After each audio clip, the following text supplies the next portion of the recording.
Happy Tuesday once again, boys and girls. We are back second Tuesday in a row because tonight is kind of a big one. We are here for a big triple show review. I was not here for a Raw review last night because we had NXT and AEW going head-to-head tonight, and I also found myself off tonight, so I said, you know what, let's wait until Tuesday night, watch both shows or all three shows, and then come up here and do a review of all of them. So I want your opinions right off the bat as quick as you can give them to me here in the chat. Let me know about what you thought of tonight's AEW versus NXT Showdown. Which show do you think was better? Which one did you enjoy more?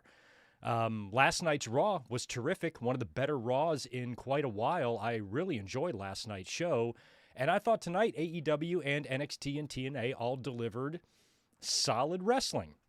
Now, the way I watched it was I had Title Tuesday basically on, and then I pulled up because I don't have cable, and even if I did, NXT doesn't air until 8 p.m. local time, which is right now.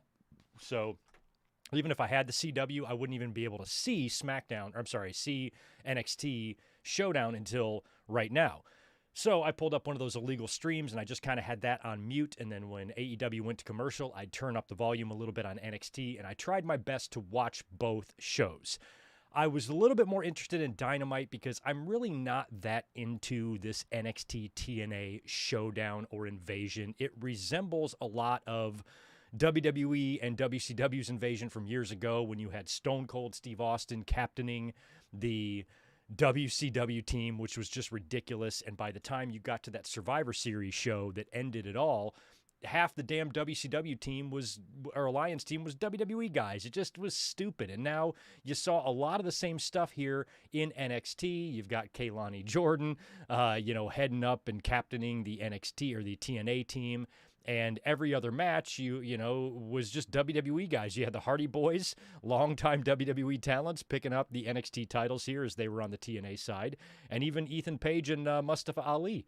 That match, Ali was in WWE for years and years and years. So it just doesn't feel like that much of an invasion or, that much of a working agreement, really, because it's just so watered down and blasted with WWE all over the place. So I really didn't.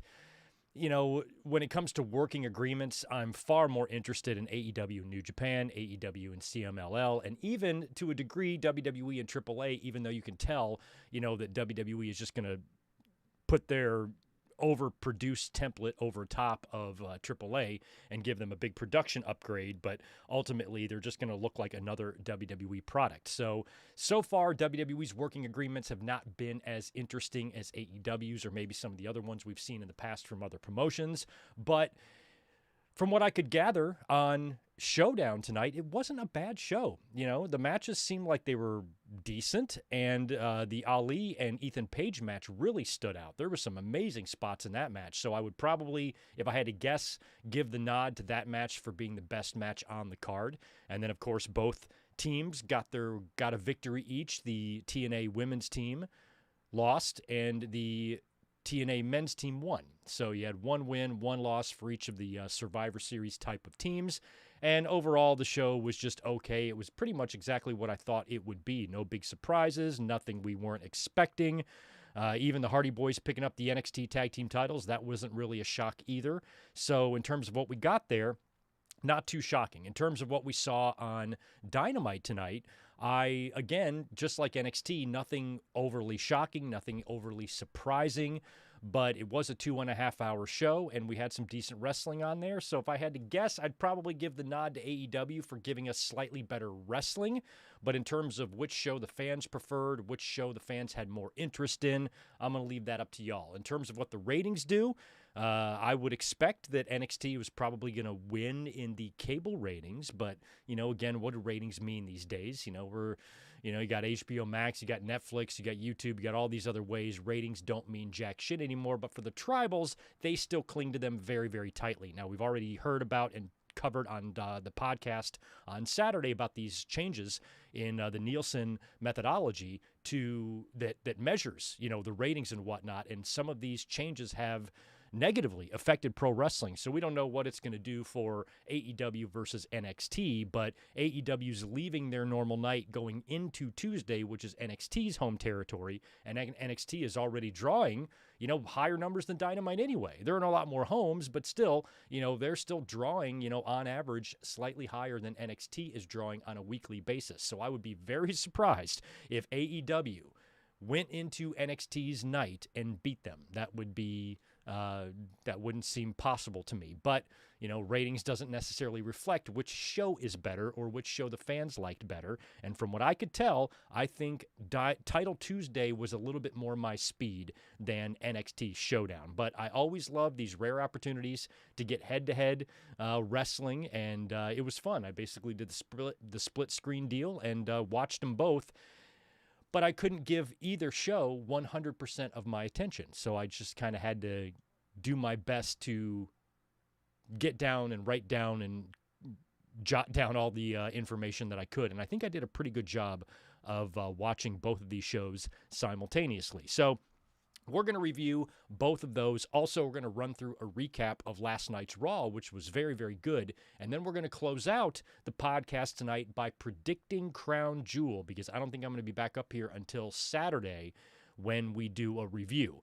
And, of course, WWE is headed over for a long trip to Australia. They're going to have SmackDown, Crown Jewel, and Raw on Monday, all in Australia. And I think they even have a big Super Show planned for Wednesday. So they're going to be there for about a week. And a lot of stuff planned, so we'll make sure we close out with Raw and with the Crown Jewel predictions. And we're also going to get into wrestling news. We're going to get into the Raja Jackson news. We're also going to get into who John Cena's final opponent is rumored to be, and it's exactly who I said it would be. So we'll talk about that. Also, Santos Escobar gone from WWE. I thought he might turn up on AEW tonight, but he did not. And we have some more contract news in WWE involving Xavier Woods. So those are the things we're going to kind of cover here this evening. And thank you to anyone who is here. It is a Tuesday, so I'm not sure what kind of audience we're going to have. Not many people in here yet, but if you are here, thank you for being here. Do me a favor, smash the thumbs up, say hello, that type of stuff in the chat.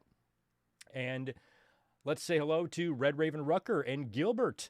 Zane G, what's up? We got Isaac, Max Pokebra is here. We got David Brown, DJG, Jake the Original Tribal Chief, Daniel Barry Sports Highlights, Doug Unfunny, T85, and Barry MK. Thanks for the 5, man. Any plans for an Eddie Guerrero video? God, I should do that. We're coming up on the 20-year anniversary of his death, which is next month. Yeah, I got to do something for Eddie. Thanks for reminding me. Yeah, we will absolutely do something for Eddie. Probably will be in the form of a mic drop or something like that, but absolutely we will tribute Eddie next month. I don't remember the exact date of his death. I want to say it's like the 13th. Do I have that right? Like November 13th? I think that's what it is. Anyway, I don't know. But yeah, should be a fun little podcast tonight. So thanks everyone for being here. I'm sure you have lots of options. Everybody is live right now according to my YouTube feed. So if you're with me, thank you for being with me. And we got a lot to cover tonight because we will not be here for a podcast on Saturday because, well, we're going to be here for a podcast on Saturday, but it's going to be mostly reviewing Crown Jewel. Now, that airs for me at 5 o'clock in the morning. So we could do a really, really fun watch along, but Elizabeth would fucking kill me if I did that because she's going to try to be sleeping. So we're not going to do that. So I'll be here later on in the afternoon, probably around the same time that we normally podcast on Saturdays, and we'll be up here for a full Crown Jewel review. I'll have a link up for that this week, or I'm sorry, in the next day or two as well. And also, this coming Sunday, we're not going to be here for a watch-along. It's Chiefs versus Lions, so I've got some plans with my family to watch that game since we're a house divided. I'll be watching that on Sunday, so I'm going to take a kind of a leisure day, hang out, and watch some football. So there will be no classic watch-along this coming Sunday, but we will be back for another one the week after. So that's kind of a few things there to keep in mind for the week. But let's jump in to what we have going on this evening. Like I said, it's NXT Showdown versus AEW Title Tuesday. Very strange schedule for AEW, moving Dynamite to Tuesday, but then they have Collision on Wednesday, which is just weird. And this is all due to, I think, the baseball playoffs, right? and everything going on there. The Detroit Tigers got their asses spanked from what it looks like against the Mariners, so they're down 2-1, and now they are on the brink of elimination. So it looks like I might not get any Padres or Tigers in the World Series, which just sucks. But tonight is not about baseball. Tonight is about wrestling. Normally on podcasts, we open up with wrestling news, but we're going to save the news for a little bit later and just open up with the big head-to-head matchup between NXT and AEW. And I'm going to start with NXT. You see it right here. The opening match was the Hardy Boys the Hardy Boys versus Dark State. This is title for title, NXT tag team titles versus the TNA tag team titles. I wasn't too terribly surprised with the outcome of this one because, as we know, the Hardy Boys have a big match at Bound for Glory, one final table against the Dudley Boys, and both Dudleys, Bubba and Devon, were in the crowd watching. So I found it hard to believe that Hardys would take a loss here.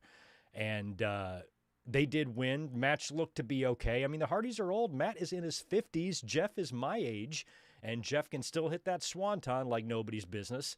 And that's what it did. That's what did it. It was Swanton Bomb for the win, and Matthew and Jeffrey Hardy are your new NXT Tag Team Champions, and I don't believe they've ever won those titles before. So that's one more set of tag team titles to add to their arsenal. I wish they would have won the AEW tag team titles. They never did they, when they were there? That would have been cool. That would have been another big one, that they are now going to retire having never won those, which kind of sucks. But NXT tag team titles for the Hardys, fine, good. The Hardys are legends, and I believe that they will be going into the Hall of Fame in very short order. Could be this year, could be the next year. Either way, they're going in. Bona fide Hall of Famers for sure. And now that they're back in the vicinity of WWE's umbrella, I think that's a pretty likely possibility. Now they're the NXT Tag Team Champions, which I have no issue with because, honestly, I don't really watch NXT, so I don't even fucking know who the Dark State is. I don't know their names. I wasn't aware they were even fucking tag team champions. I don't really watch NXT because whenever I tune into it, it just looks so stupid to me. There's great talent there, amazing talent. I'm just not a fan of the product. And so I don't want fans to think I'm being insulting to the talent or anything. I'm not. They're all great wrestlers. I'm just not a fan of the product that they put forth. It's just not for me. Doesn't mean it's not for you. Doesn't mean it's not for other people. It's just not for Greg. And I just don't like it. So I never watch it. So I'm not really aware of who these fucking people are. This girl that left a couple weeks ago, Jasmine Minks, I'm like, who the hell is that? I don't give a shit that she left. I don't know who she is. So I have really kind of made NXT one entity that I just do not follow. Occasionally I check things out. Of course, when Mariah May made the jump as Blake Monroe, I wanted to see a little bit of what she's been doing and had a little bit of interest in the feud with Jordan Grace. And there's definitely some interesting and fun talent there and some fun matches that can be had. But overall, as a product, don't really care. So I'm happy that the Hardy Boys actually won the tag team titles here, just to see them still going strong after all of these years, after watching these guys, as developmental guys in WWE, basically just jobbers working every TV taping in their loud, bright, young bucks-looking colors, to where we are now in 2025, 27, almost 30 years later, of seeing these guys live in person around the Carolinas when I went to shows there, and they are still winning championships when they are in their 50s or nearing 50, and that is just mind-blowing. So congrats to the Hardys. I guess now they're going to take those NXT titles into Bound for Glory. I'm hoping the titles aren't on the line.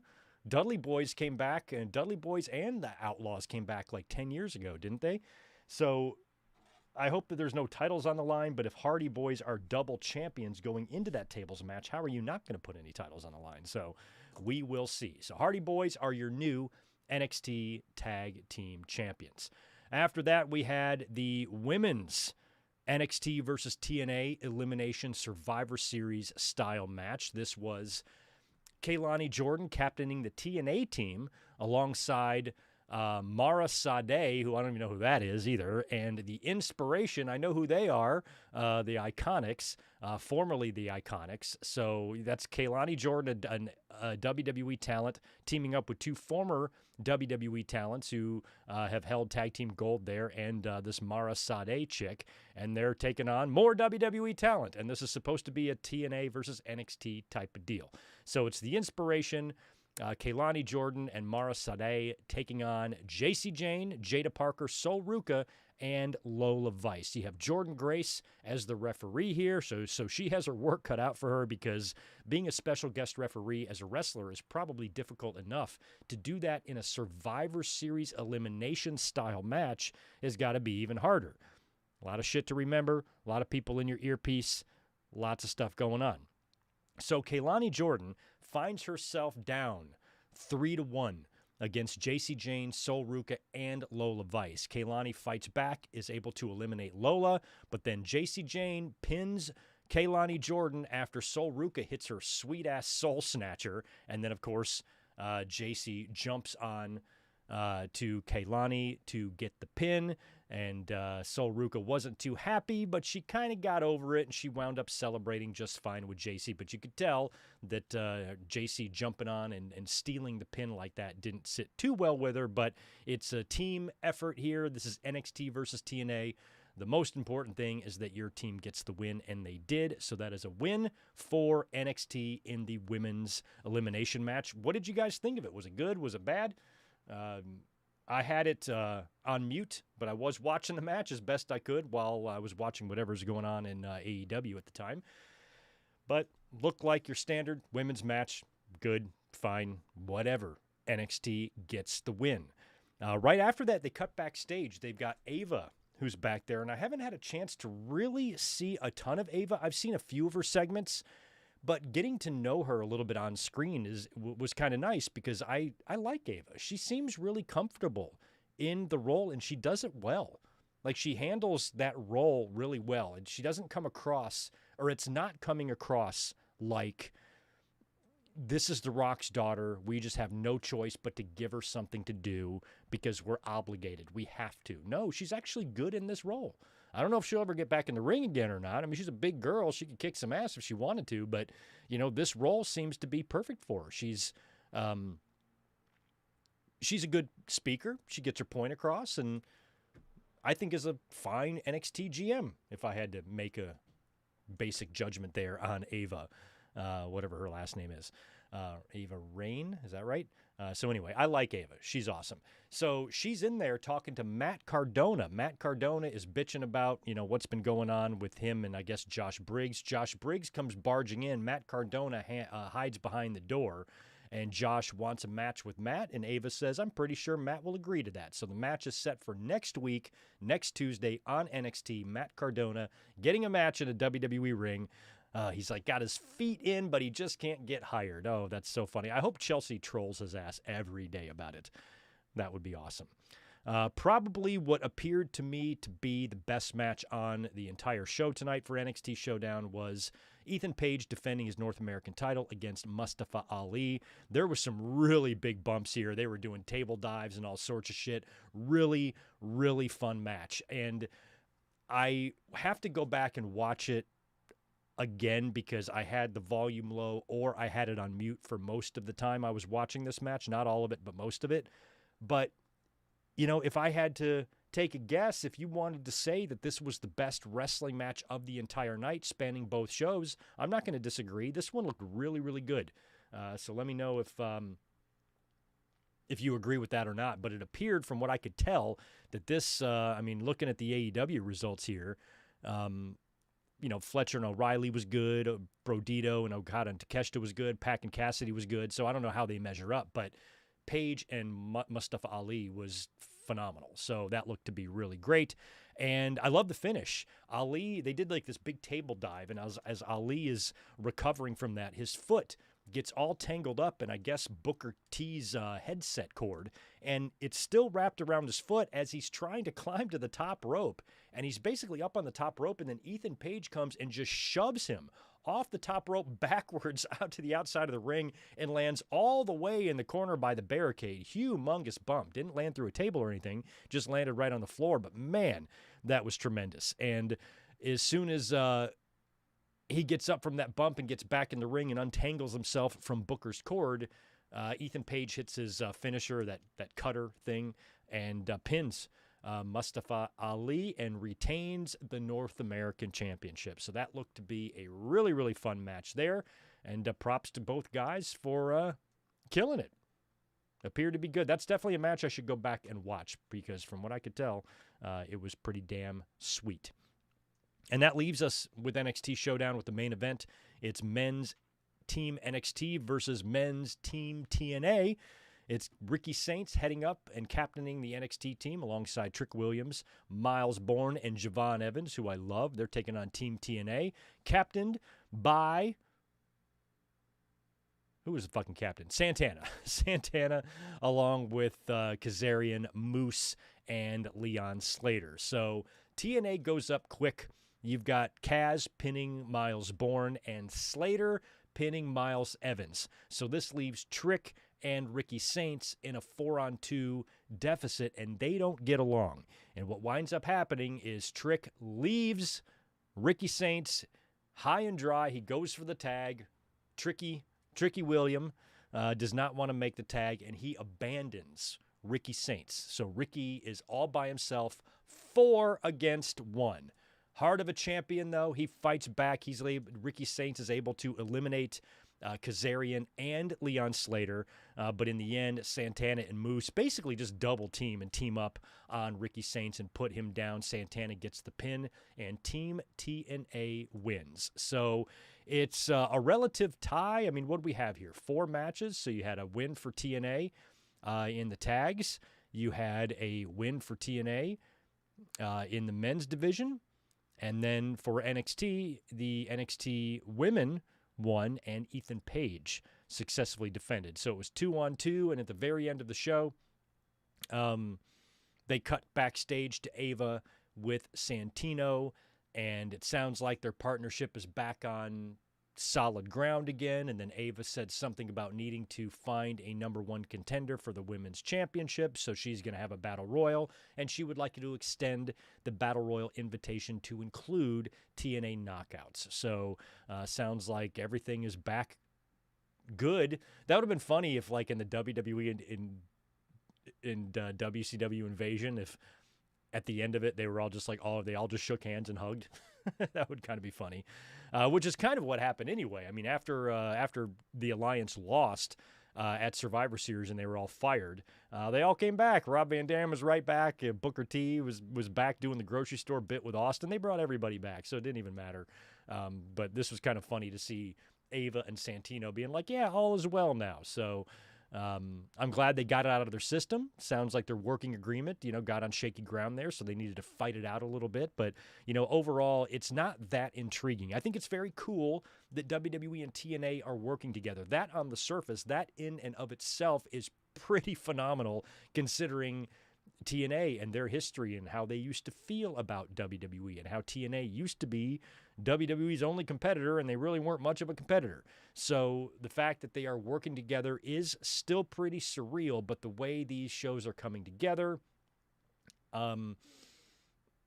it just feels too one-sided. And I don't think WWE's ever going to be able to not be that way. They have to... They're always going to have to be on top. They're never going to want to give anything back, like literally at all. So they're just not that interesting. They don't feel like a true invasion. They don't feel like, you really have TNA people showing up at the doorstep of NXT and attacking them and things like that. It just doesn't feel like it's really that much of a cross promotion, even though it is. But just to see TNA talent, just to see the TNA logo on WWE television is pretty wild. Pretty wild. So whatever you guys thought of the show, NXT Showdown, how would you grade it? Based on what I saw, I'd have to give it, I don't know, for what the show was.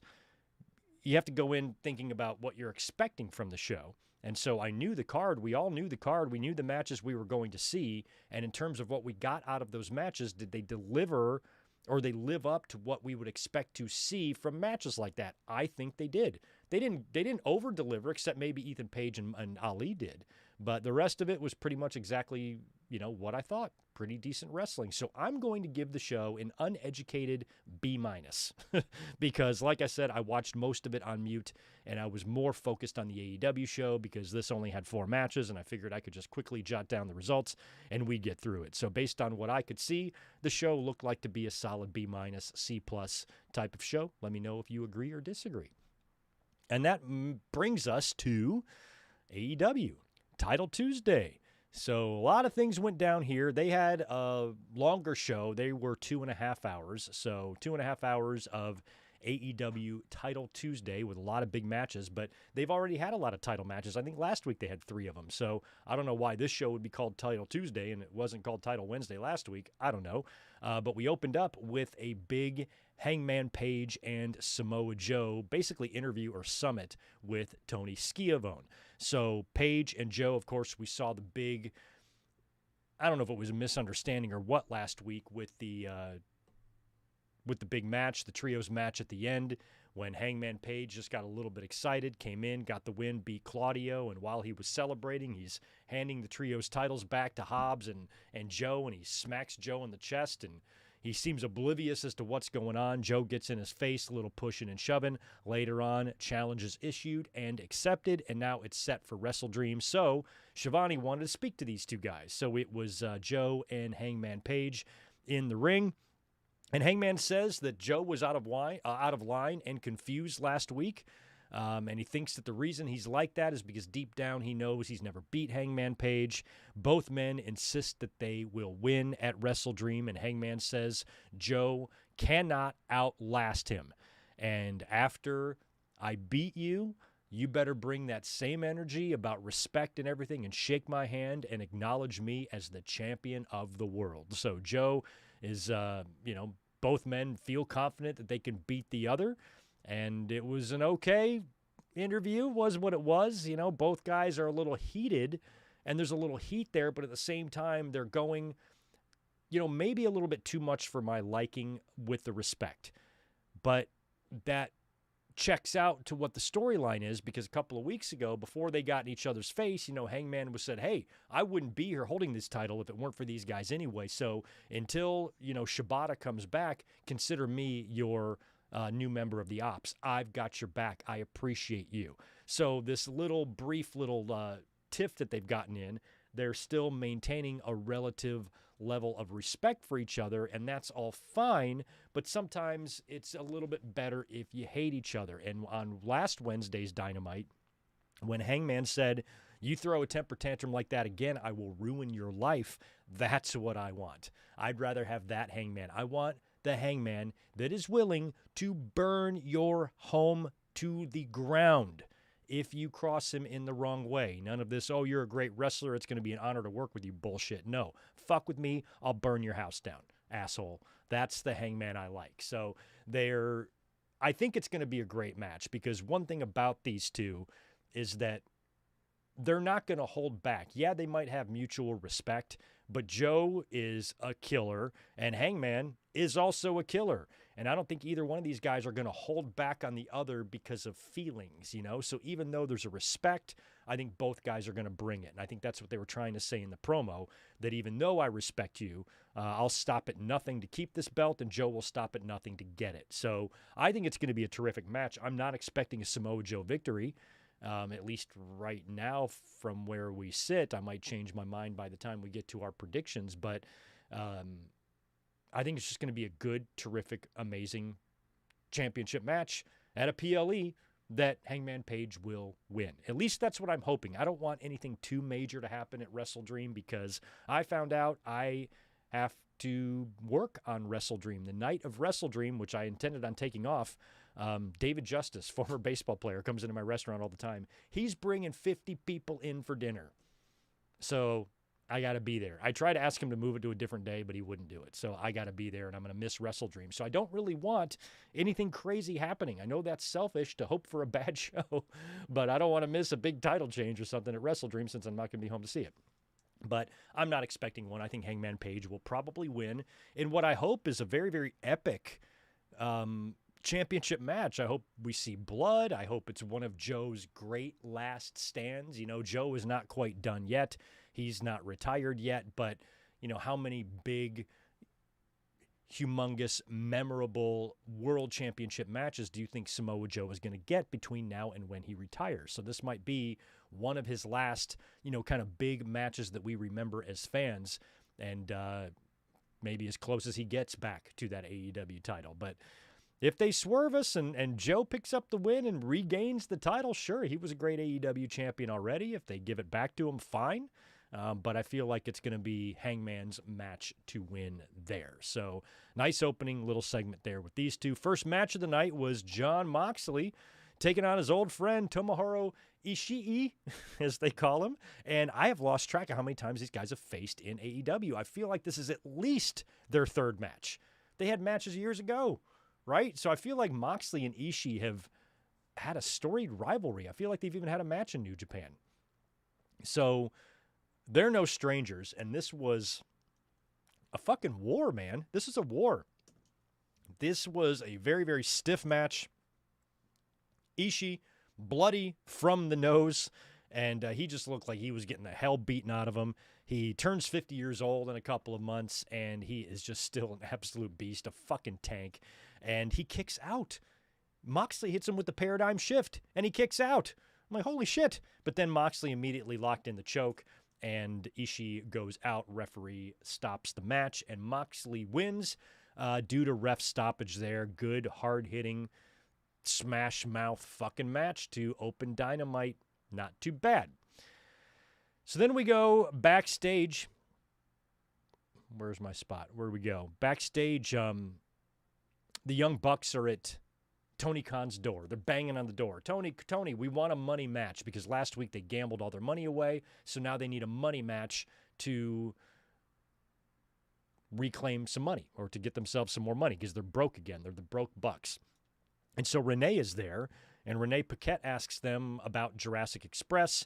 And she says they're in action tonight. And he goes, we know they're in action tonight. We know all about that. And we've got tickets to watch their match. So I guess even though they're backstage, they have purchased tickets to get a bird's eye view of the Jurassic Express match. And when I say bird's eye view, I mean bird's eye view because they were way up in the cheap seats there, which was pretty funny. So that match was coming up a little bit later on. But before then, we had the big street fight, the big Jacksonville street fight, Hurt Syndicate versus The Demand. So it's Ricochet and the Gates of Agony taking on all three members of the Hurt Syndicate, including MVP. And this was a street fight. This is your typical street fight. It's your spine busters through tables, and it's all your bullshit. Hurt Syndicate was basically out there in street clothes, which was kind of interesting that they wore nice street clothes for a street fight.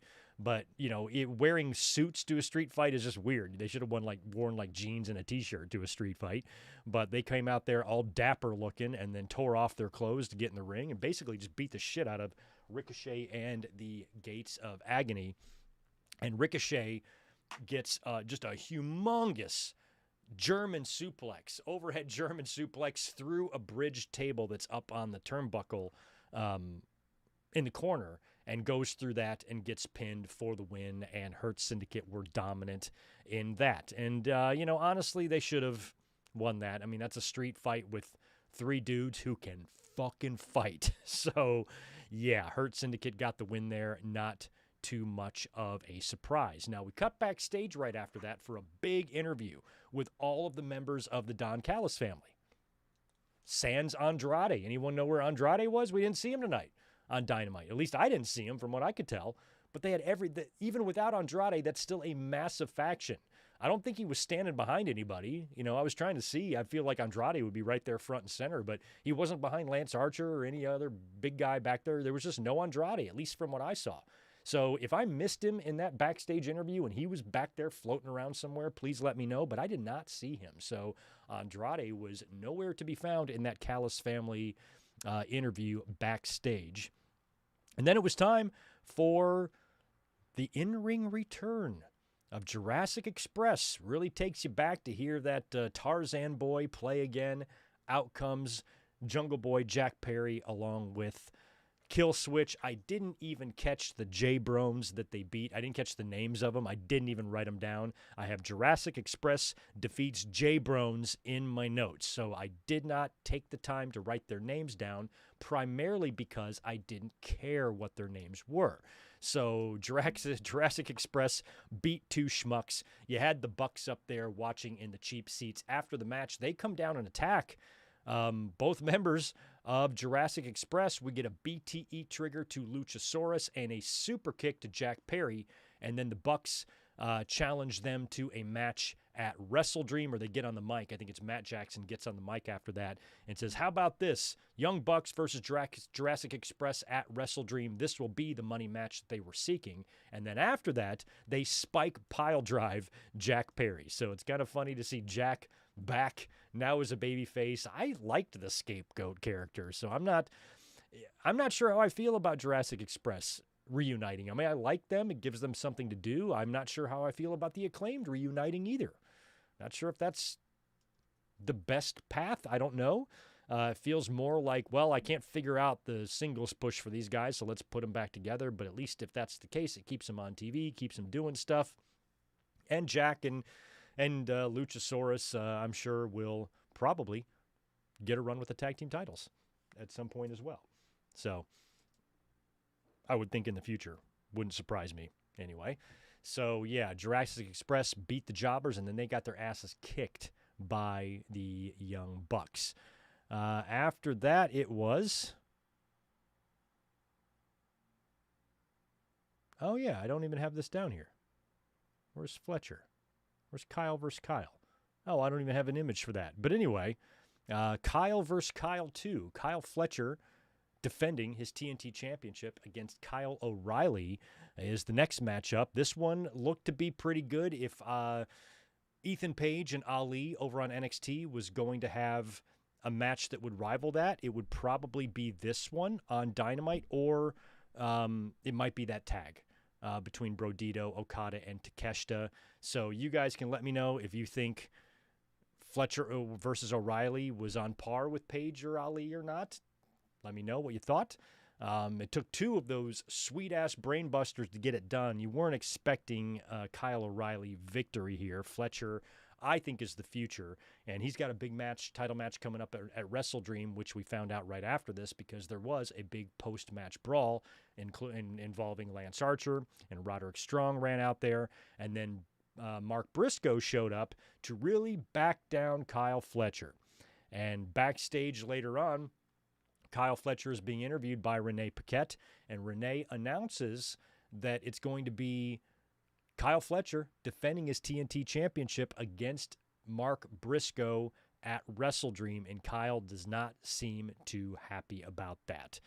And, you know, we could see MJF come back, but since Briscoe got that big win over MJF at the last pay-per-view, which really surprised me, I think Briscoe's got an excellent shot to actually win that TNT championship here. If he doesn't, it could be at the hands of an MJF interference or something if he comes out and screws Briscoe. But getting a win over MJF, there had to be a reason for that, right? I mean, that's a big win for Briscoe. So I feel like Mark Briscoe could kind of take over the role of what fans had for Eddie Kingston. I love Eddie Kingston. Fans love him. You know, they're very much behind him. They very much connect with him. But athletically, he brings nothing. His matches aren't good. I'm sorry. I like Eddie. He's just not an athlete, and you can tell. And that's fine sometimes. There's some guys, you don't need fucking 450 splashes from everybody. I'm not that type of wrestling fan. I support all different styles. Even if you don't move and do much shit at all, as long as it's good and passable, I'm fine with it. But, you know, Eddie Kingston, a lot of times, you know, he's lacking, you know, in that area. And he can be great with the hardcore stuff, as can Mark Briscoe. But I feel like Briscoe just, you know, he's no super athlete either, but I think he has a little bit more than Eddie, and the fans love him. So he's a guy, you hear a lot of fans saying that they want Eddie Kingston to win the AEW championship. I just don't think that's realistic for Eddie Kingston. It might be realistic for Mark Briscoe. At the very least, the TNT championship based off his popularity. And I firmly believe that, yes, you should put belts on wrestlers based on their popularity. Doesn't matter. They don't have to be the best in the ring. If they're popular and they're getting over and the fans want to see them belt them up, that's why I'm not a huge fan of Joe Hendry, but if the fans are going to mark out for him every time they see him, put the title on him, and anybody else who's like that as well. So with Briscoe, I think there's a really good chance that he could actually win the TNT championship, especially if they wanted to move Kyle up to that next level. They are right now without Swerve Strickland, without Will Ospreay, and Danielson's not in the ring. Who else are we missing? There's another big name. Swerve, Ospreay, who else? Swerve, Ospreay, who else? Well, Kenny's back, but that's two huge main event players right there that are gone. And Ospreay is going to be gone for a while. So in their absence, you should try to move somebody up. Now, Fletcher just had that title match against Hangman. So, I don't know if you can really just run that back and do it again.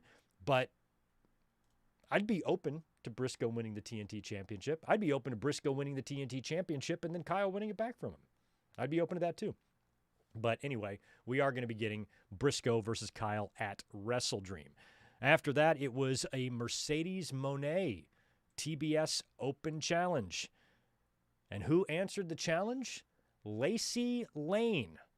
Who the fuck is Lacey Lane? She is the former Katana Carter or whatever the fuck. It was Katana and the other one, right? Katana. Okay, give me a minute. I can do this. I can do it. Katana Carter. I hated them. I hated their team. What the fuck were they called? Once they did that nightclub bit on Raw with them, I'm like, nope. This is so fucking stupid. Nope. Katana. I don't know their names. Anyway, that team, the other one was the Caden Carter.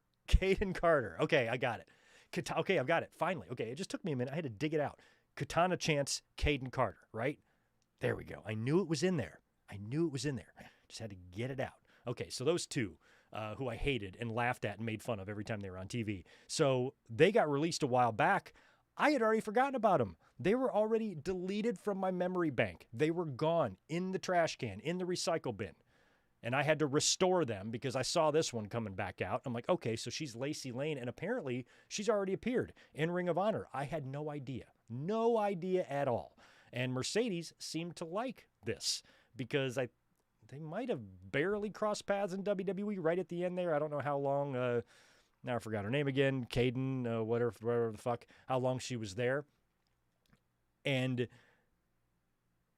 I thought that was cool. So it wasn't really exactly maybe the Santos Escobar debut that I wanted, but still kind of interesting that we did have a former WWE star show up in AEW to challenge Mercedes Moné for the championship. I don't even know this girl's name, so there ain't no way she's going to be beating Mercedes Moné. And she did not. It was the moneymaker for the win. And Mercedes retains the TBS title in what looked to be a pretty decent match. So hopefully we'll see more of Lacey Lane. We got JC Jane and Lacey Lane and Lenny Lane. I don't know. I'm kind of getting confused with all these lanes. But anyway, Lacey Lane is now in AEW. Hopefully she stays there permanently. And moneymaker for the win, and Mercedes Moné retains. I have to check something. Give me 2 seconds, okay?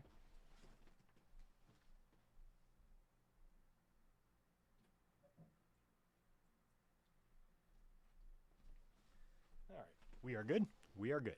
All right, just had to double check that everybody was okay out there. All right, so Mercedes successfully retains her TBS title in that open challenge. Next up was a match. I wasn't sure if it was going to be a title match or not. We talked about this last week when we were going through the results of these shows, and Callis laid down a challenge to Brodito to take on Okada and Takeshita, and I was just assuming it would be a title match, but it wasn't. So it was a eliminator match, right? That's what this was. It was Brodito taking on Okada and Takeshita in an eliminator match. So originally when I thought this was a title match, I thought the finish was pretty obvious here. It was going to be Takeshita and Okada not being able to get along. That's going to cost them the match. Brodito's going to get the win. But instead, it's an eliminator. I don't love eliminators. I don't love champions being pinned. I'm not against it completely. If a champion gets pinned, I'm not going to shit my pants. I don't care. It's just I don't like it to be so common. Every now and then you want to pin a champion to give someone a title shot or further an angle, whatever, no problem. That's been done since I was a kid.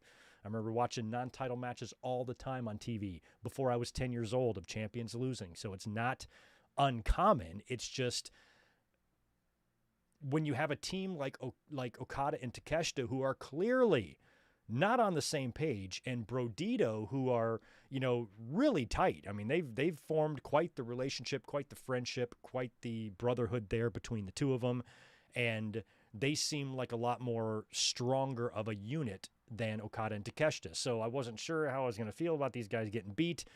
But they did, despite lots of dissension, lots of arguing, and lots of miscommunication between Kazuchika Okada and Konosuke Takeshita in each other's face. But in the end, that's a strong team. Even not on the same page, they are a tough duo to beat. And this is one of my favorite angles right now in AEW.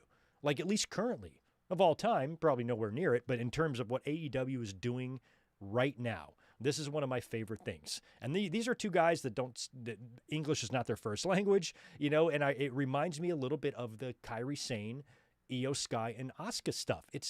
That stuff's very fun over on Raw. I wouldn't say it's my favorite thing that WWE's got going on, but that's a fun angle to watch over there. And they don't need to be speaking English. They just need to be screaming at each other. And with Asuka with the Kairi with all that emotion, and she doesn't want to hurt Io, but she's under the control of Asuka, that stuff's kind of fun to watch. And with Okada and Takeshita, I'm really looking forward to when that match happens. I really, really like these two as pro wrestlers. They're two of my all-time favorites. At least two of my favorites, I should say.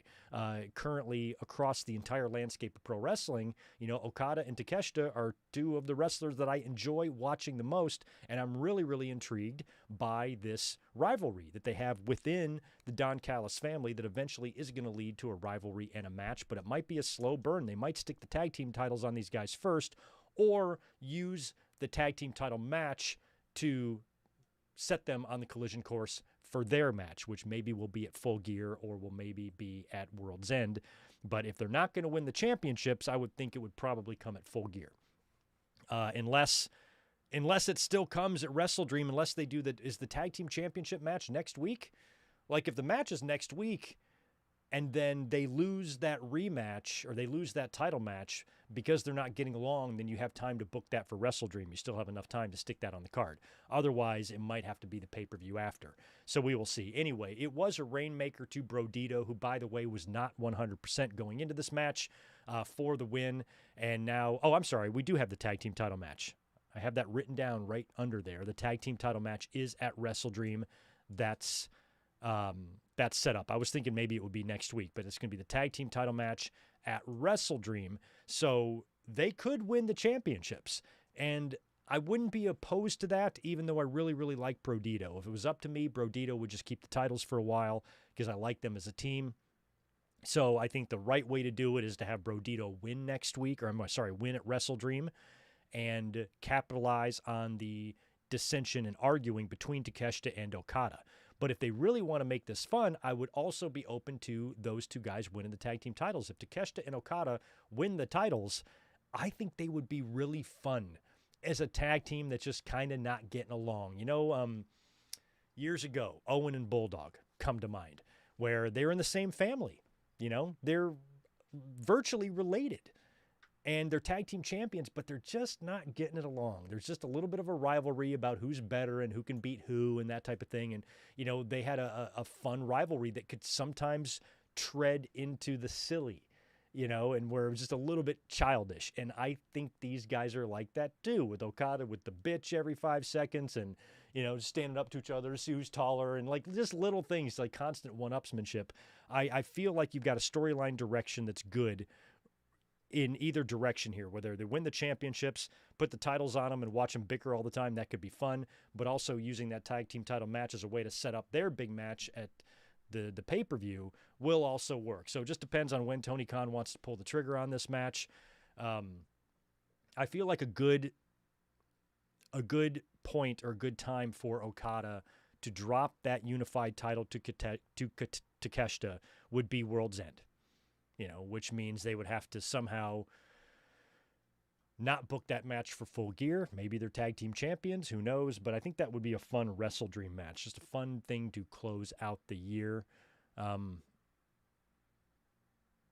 hell, what goes on at Wrestle Dream? Isn't that usually where the Continental Classic happens? And is that belt still connected to that? I don't even know what's going on there. I have no fucking idea. So either way, one of these days, we're going to get a great match between Okada and Takeshita, and it's going to be for a championship, and it's going to be terrific. And that leaves us with the main event of Dynamite. It was Orange Cassidy taking on Pac. And Pac looks to be in amazing shape since he's come back. My God, him and Cassidy were beating the hell out of each other. A lot of history between these two guys, basically going back to the inception of AEW. Very cool. They're fighting out because they're at Daly's place, don't forget. So the Daly's place setup is a little bit different. And Pac has got Cassidy all the way up on some platform. He hits him with a tombstone pile driver and then kicks him down the steps, which was tremendous. So Pac just annihilates Cassidy with a tombstone on the solid platform, kicks him down the stairs, and while he's standing there, they're up on this like platform thing. Darby Allin comes from like behind. There's a curtain in front of the railing, so you can't see anything. You just see this little set of hands come through and start handcuffing Pac's leg to the barricade up there. And so he's stuck. And then you see Darby Allin under there going like, I think he flips him off or whatever. And so Pac is stuck. He winds up getting out just in time to run to the ring and literally dive over the top rope to beat the 10 count. And then Orange Cassidy immediately pins him for the win. So Cassidy gets the win over Pac with a lot of help from Darby Allin. And Darby then chased around the Death Riders, and Pac winds up getting maced in the face, so mace in the face to Pac, and Darby fights off the rest of the Death Riders with a taser and a Molotov cocktail. So Darby, he's a little pyromaniac. He's a little psycho. He is very obsessed with lighting things on fire. He's got Molotov cocktails. He's got flamethrowers.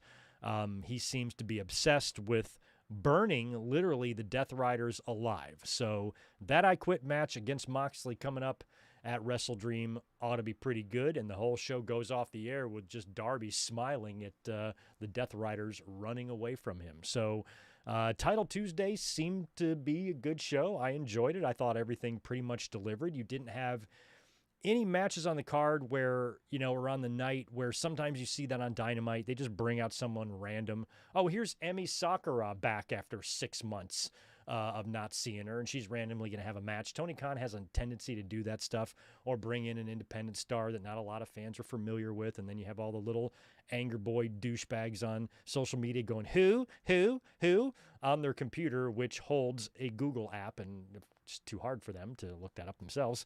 So they'd rather just say who online and on social media. So you do have some of those matches on Dynamite sometimes that can turn off your interest. But all of these matches were, we just had the Jurassic Express squash, but that was the first time seeing them back in the ring. So it felt good to see matches on this show that for the most part meant something. Mercedes had the open challenge there, but, I enjoyed that. So overall, I thought Dynamite was a solid show. Now going head-to-head with NXT, how are they going to fare in the ratings? I have no idea. We'll have to wait and see there. But I have a feeling that NXT is going to draw a higher rating, and I'm really curious, if anything, because I don't really give a shit about ratings at all. Ratings are meaningless. So all the tribals out there that use it as jerk-off material, you guys are wasting your fucking time. Ratings don't mean jack shit. But I am curious, even though I expect NXT to draw a higher rating than Dynamite for a couple of reasons. They're on their normal night. Dynamite's not. They're in more households. Dynamite is not. And they draw higher ratings than Dynamite anyway. So how's Dynamite going to come to their own night of the week and then beat them? I'd be very surprised if that happened, unless you want to combine the cable and the Max ratings and add them together, and then maybe, I don't know, maybe. But anyway, that doesn't matter. What I want to know is if, since they're going on a different night, if they affect NXT's rating.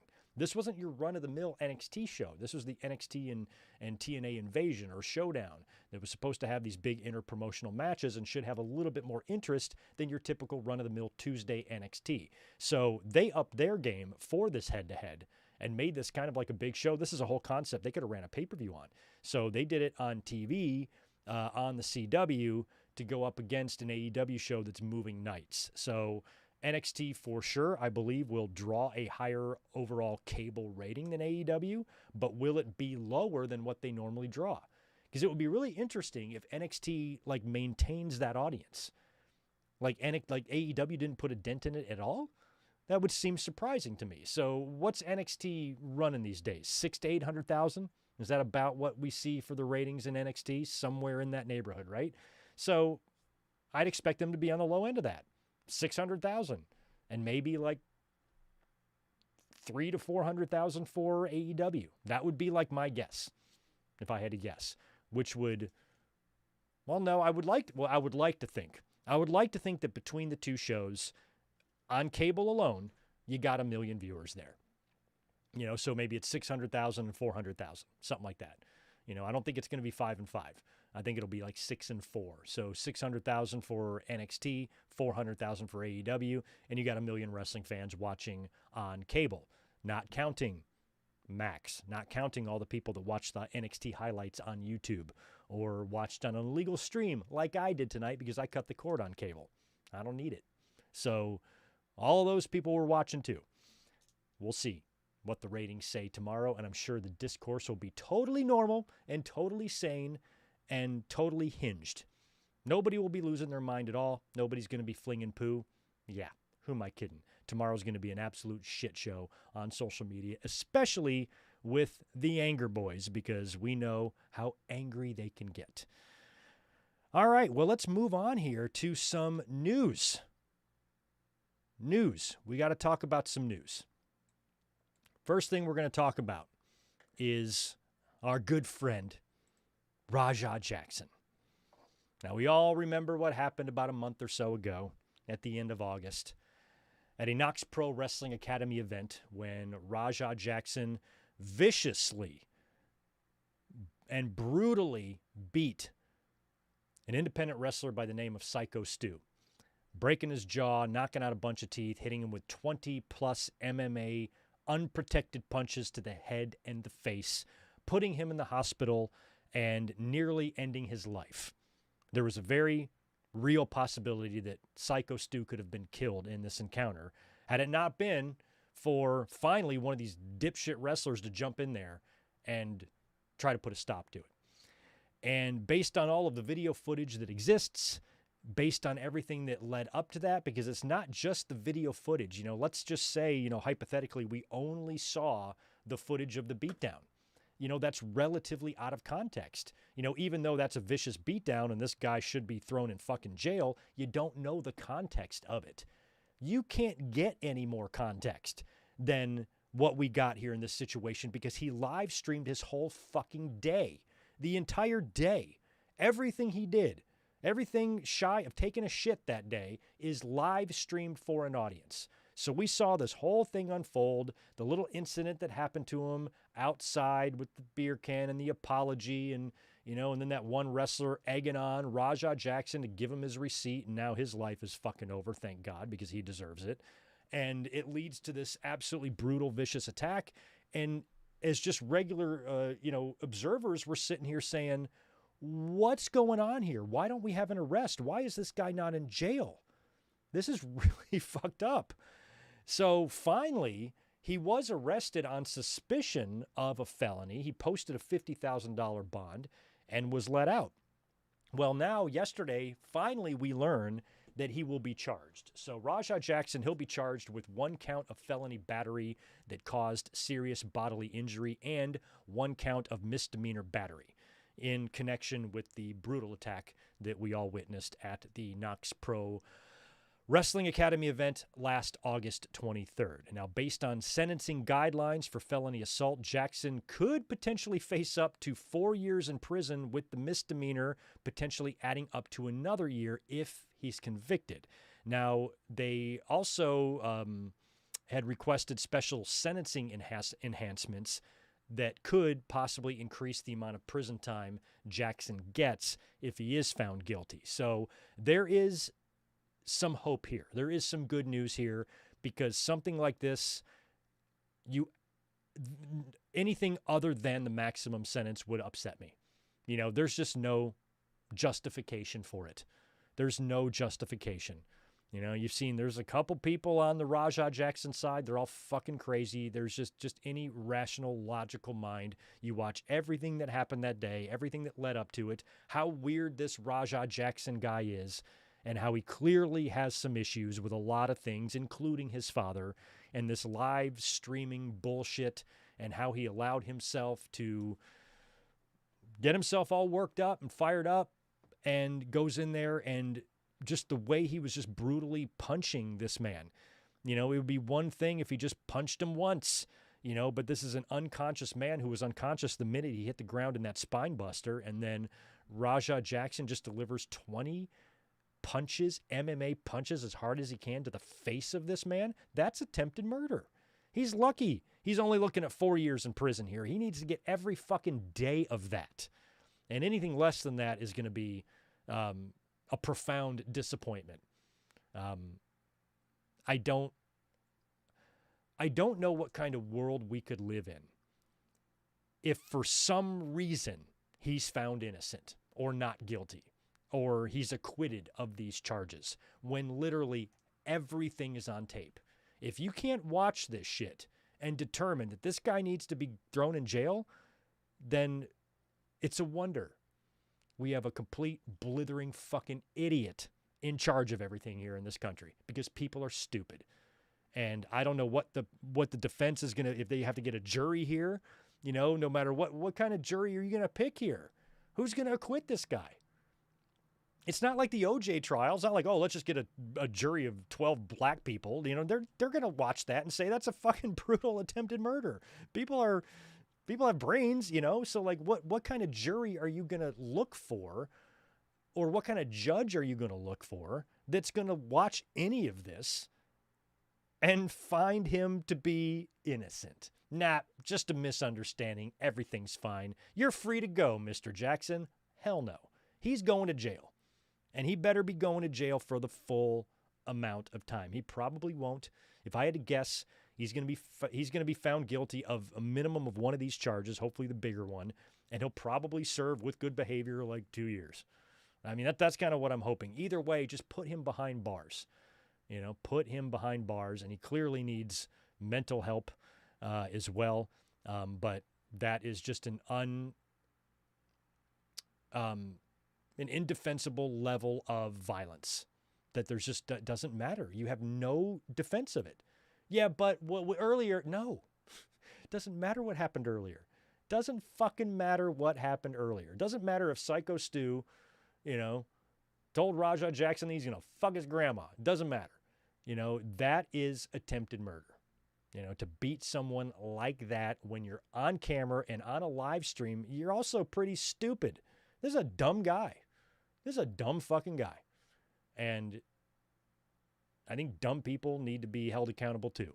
So I hope he goes to jail, and I hope he goes to jail for the maximum sentence, because we've all watched some really disturbing things in the ring. And when you find something that's gnarlier than mass transit, and think about how gnarly that was. You know, that looked like Jerry Lawler versus Doink and Dink compared to this. And there's just no excuse for it. It's indefensible. So we'll be eyeballing this. Hopefully, justice will be served here. And Rajah Jackson will learn through prison time that you can't just be going around trying to kill motherfuckers on YouTube or Twitch or whatever the fuck he's on. So, good. I don't know what took so long, but he's finally been charged, and we'll see where it goes. Oh, yeah. Here's a good one, guys. Here's what we're going to talk about next. John Cena's final opponent has been rumored to be none other than who I said it would be all along, Gunther. Mr. Gunther is going to start retiring people.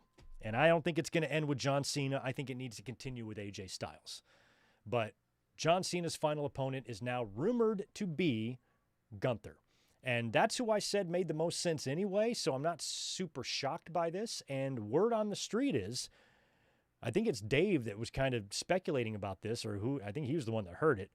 But apparently it could be Triple H himself who winds up announcing a tournament to determine who faces John Cena in his final match, which, as we know, will be on December 13th on Saturday night's main event in Washington, D.C.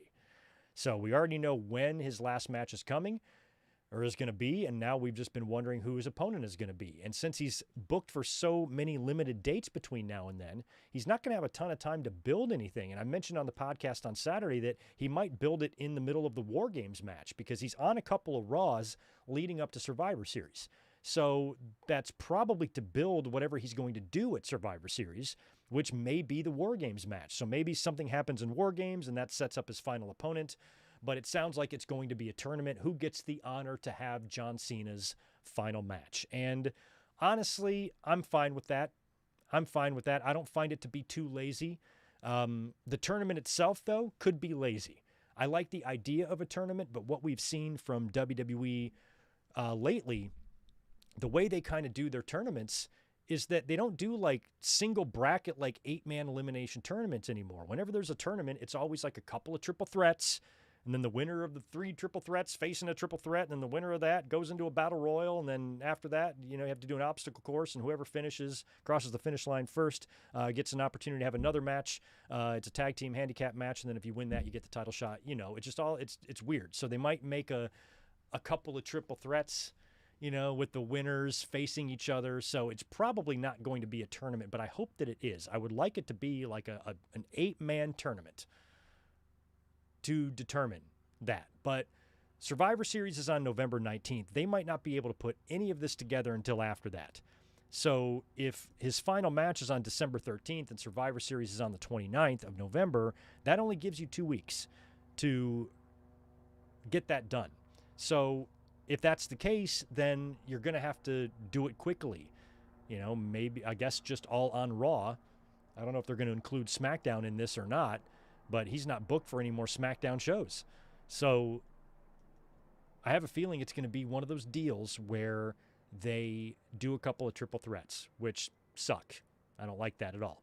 But having a tournament, that idea alone, I do like. So maybe we'll get lucky here. Maybe they will book a nice 8-man tournament and, you'll have a lot of guys, really wanting to be the final opponent for John Cena, and you can make a fun story out of it. And in the end, Gunther wins the tournament, and then he goes and he retires John Cena. There's no way John Cena would win. He just lost to Brock. Why would he beat Gunther in his final match? He's going to lose his final match. And that's the way it should be.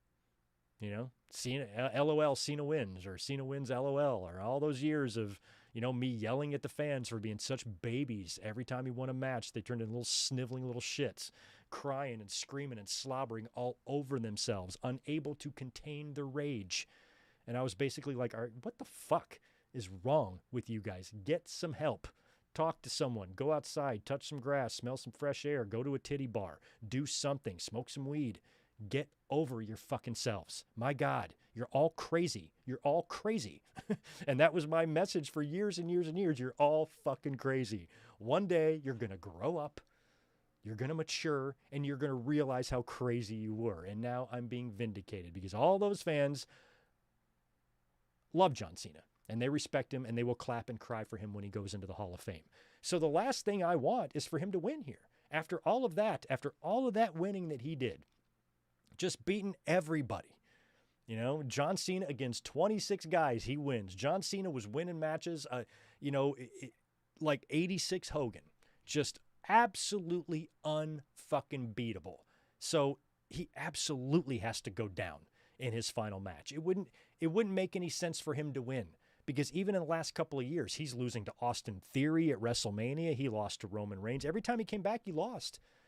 So it wouldn't make any sense. This is the way it has to be, especially for someone like him who won so much for so long, for so many years, who beat everybody. Sometimes, admittedly, even for me, one of the biggest John Cena defenders, he won a little bit too much. He did win some matches that he should have lost. I 100% admit that. I just don't agree with how fans reacted to it. That's all. It's just their behavior. Sometimes they weren't wrong. They had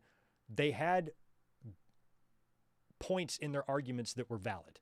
The problem is it was buried under so much rage and insanity that, it destroyed their credibility, but they were right sometimes. There were plenty of times here or there where, okay, John Cena won again, give me a break.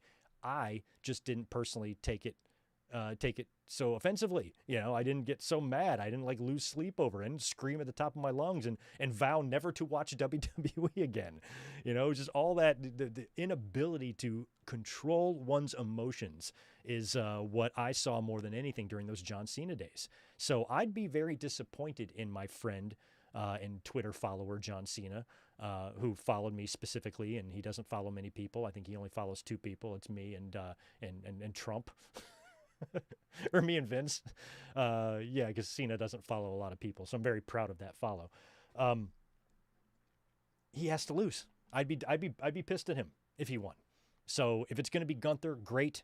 Gunther needs to beat him, retire him, send him off into the sunset once and for all. And since Gunther now has retired Goldberg and John Cena, both on Saturday night's main event, both in this year, you got another legend eyeballing a retirement in a couple of months by the name of AJ Styles.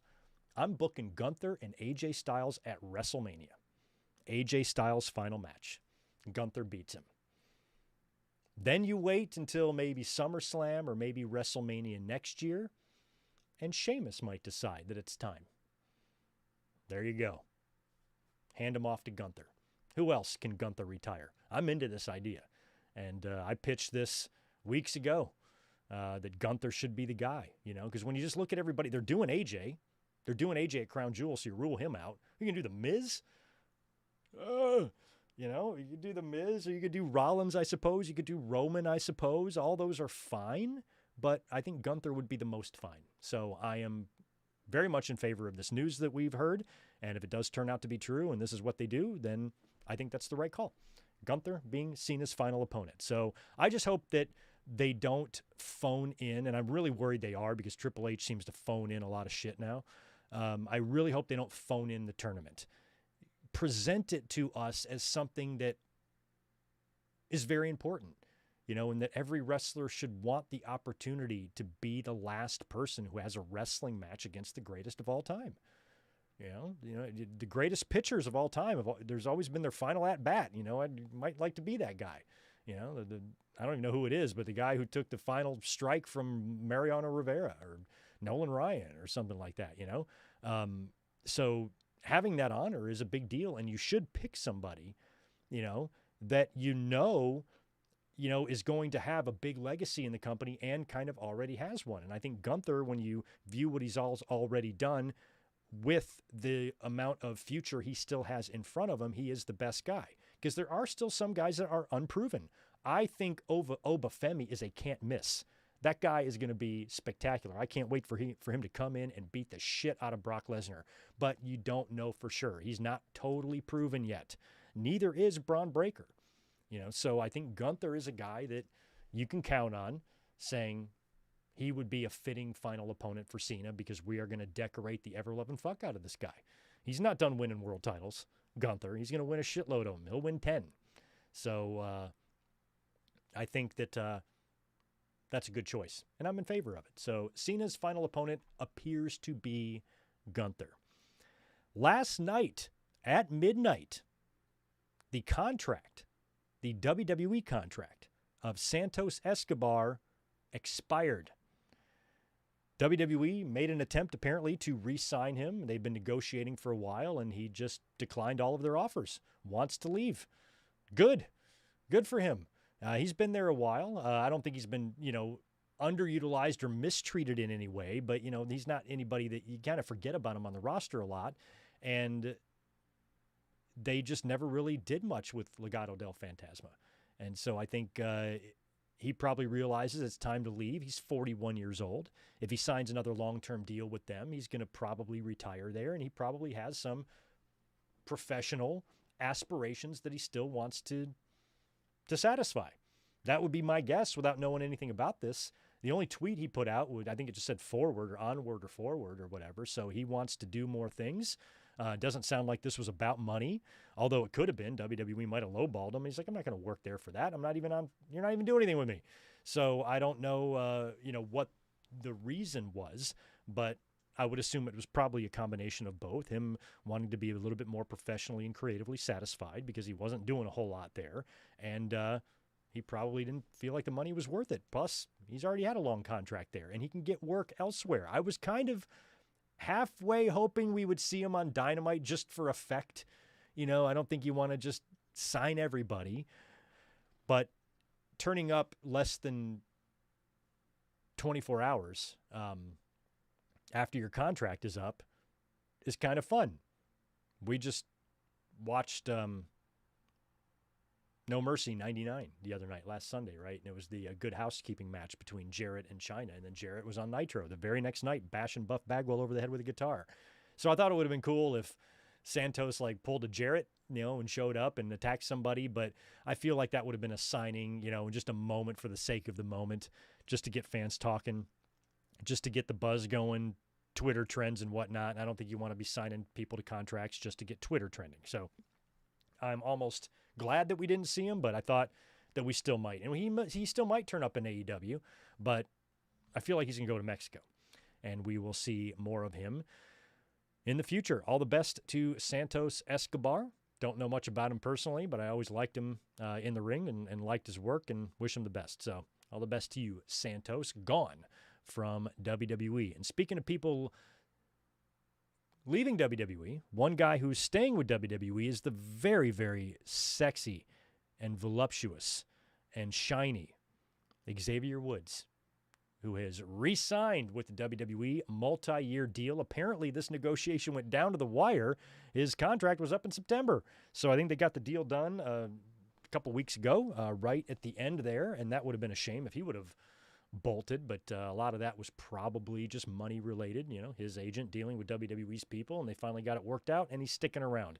That would have been a very, very sad end for the New Day if it would have ended with a contract expiration and Xavier Woods bouncing out of there. So I'm glad he's sticking around. Xavier's awesome. We love Xavier. So that's all I really had for the wrestling news, unless there's anything you guys want me to talk about in here in the chat. Yeah, I thought the same thing, Gilbert. He could, if Santos comes into AEW, he will absolutely be in the Callis family. They could stick him with Andrade, and they could be the ex-WWE guys. Oh, there you go, Max, because that's a good idea. Gunther retires AJ at Mania, Sheamus at Clash at the Castle, and Brock at SummerSlam next year. I feel like that's going to be too early. Brock's got a multi-year deal. We're going to see Brock for a couple of years. Jericho would be another good one. If they really want to get nuts here, when Jericho comes back in, which I feel like he will, he might have to have a retirement match as well, and that would be another great thing for Gunther. So imagine that. Imagine if it was Goldberg, John Cena, AJ Styles, Sheamus, Brock Lesnar, and Chris Jericho. Imagine legend killing all of them. That might be a little much. That might be overkill. I think I'm the only person that wants to smash Gunther over like this. But yeah, that could work. Unprovoked violence. That maggot-ass theme music wrecked my ears for years. You can't see me. My time is now. The Little Sirens. Oh, man. Yeah, John Cena's music wasn't for me either. But I always just back then, especially, I tended to go against the grain. So, I wasn't a Cena fan. I wasn't Cena's demographic. It was for little kids. I just was looking at it from a more, adult-oriented point of view and saying, for one of the things I talked about all the time back then was Benoit. You got to remember, you got to take into consideration Chris Benoit. And a lot of fans don't think about that. And if you remember, John Cena was already on top by that point, and fans were starting to turn on him and had been for about a year. But he was still he still resembled the John Cena of old. He could still get a little hardcore. He could bleed buckets if he had to. He could drop some, dirty nursery rhymes if he had to.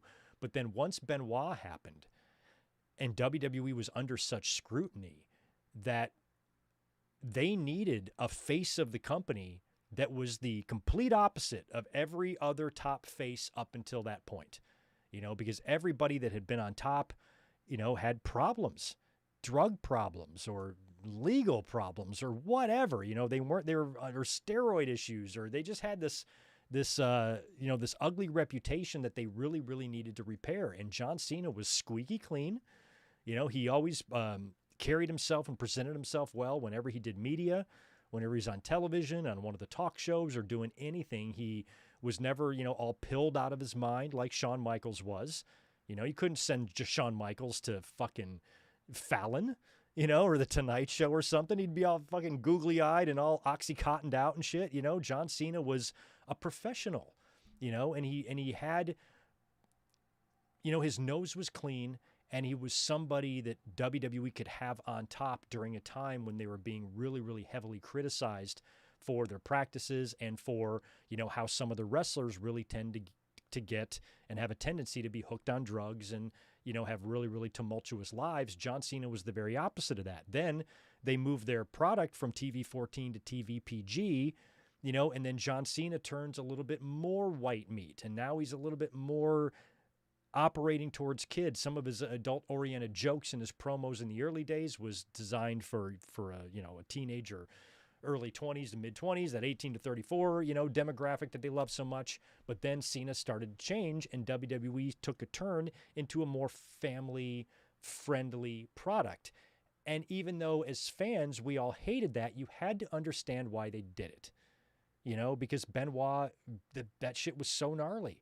And WWE was in the news for nothing but bad things and roid rage and scandals and everything that was coming out. WWE needed to present a better product. They didn't need to be going out there showing ass cracks and saying suck it and making all these racy jokes, and having people falling off of Titantrons to their death and all that stupid shit that they were doing before. It was not the time for that. And they needed something a little bit more Disney-ish. And that's the direction that they went in. And I think that and the combination of everything else just really turned a lot of fans off to the product. And those were a lot of the points I was trying to make back then. I'm like, yeah, this might suck, but you got to understand why they did it. They couldn't stay doing what they were doing after Benoit did what he did. You got to cool it with some of that shit, and you have to target, a better audience to where advertisers aren't fleeing from you. There's a lot of other factors that go into the decisions like that, and that was a business decision for the company's survival. They needed to go in that PG direction. But it just pissed off the Anger Boys, and they couldn't look past that. And all they saw was Fruity Pebble John Cena doing Fruity Pebble shit, and they just were pissed. But lucky for me, I had already been watching wrestling for like 30 years, and I had watched all the good shit, and so they're going in this direction now. It's not really for me, but I'm having fun on YouTube, and I didn't really care. But boy, a lot of other fans did. So you got to think about all that when it comes to Cena and his run and why he had the run that he had. A lot of people forget about Benoit, and that was a big factor.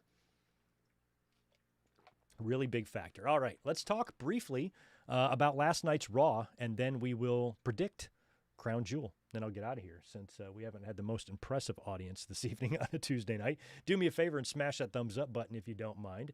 I'll knock out these super chats too that came through. Barry, I got yours. Off Leather Wings, appreciate the 5. Glad to actually catch you live. My girlfriend and I saw Dynamite last week. We were 4th row, which is the closest I've ever been to a major show. That's awesome. I've been 4th row like 3 or 4 times. Dynamite a couple of years ago, I was in row 2. I've had ringside a couple of times for some house shows. And yeah, being close up is pretty badass. I've been lucky enough to be that close many times. As a matter of fact, 4th row is where I was during that famous Raw that I've talked about. It was in 97. It was right after the screw job. And it was Shawn and Vader was in the main event. It was when Jim Neidhart came back and joined DX for one night and then got kicked out. It was also the same night that the New Age Outlaws beat the Legion of Doom for the tag team titles for their first tag team run. It was the final night in the company for Crush, as well as he would head off to WCW. And we ran into a bunch of guys at Waffle House that night, and it was a very memorable night for me. And I was fourth row, but I was on the hard cam side, so the hard cam was facing the back of me. And a couple times during the show, you can see the sign that I held up. But that's it. But that was fun. Fourth row can be fun. Any further back, though, than fourth row, I'd rather be up on the first level. Like, fourth row is usually as far back as I'll go if I'm going to be on the floor, because I've also been on, I've been on the floor a few times for famous shows. For This Is Your Life in '99, and also for the Kurt Angle and Benoit cage match where Angle did the big moonsault. I was on the floor for both of those around row 12, I think. Row 12, between 12 and 20, somewhere in there. And it's just not a good viewing experience. You can't see anything. You got to stand on your chair or whatever. It's just not fun. So after that, I just decided no more being on the floor unless I'm front row or like row 2 or 3 or 4. Otherwise, I want to be on the first level where I can sit and have the ring at eye level and not have anybody in front of me. And those are usually the seats I target now. But that's fun, and I'm glad that you and your girl had a fun time. Off Leather Wings, going to shows is great. I don't know how many more WWE shows I'm going to go to. My God, with the prices they're charging for their tickets. But I will be at Survivor Series next month in San Diego. So if you guys are going to come down here, hit me up. We'll all hang out. All right, let's get on with Raw from last night. So Raw, I got to say, was a good show. It was a really good show last night. I enjoyed it. I took a little nap during it, but I watched most of it. I was basically going to catch back up on it today, since I wasn't obligated to watch it last night, since I wasn't doing a review. But I had it on anyway, and I was really, really enjoying the show. And it opened up with Roman Reigns cutting a promo. Now, we knew Roman would be on Raw tonight because he returned last week and attacked at the Vision, but he was really focusing his attack on Braun Breaker. So since him and Bronson Reed have already faced, I was thinking that if we were going to get any match announced for Crown Jewel, it was going to be Roman Reigns versus Braun Breaker.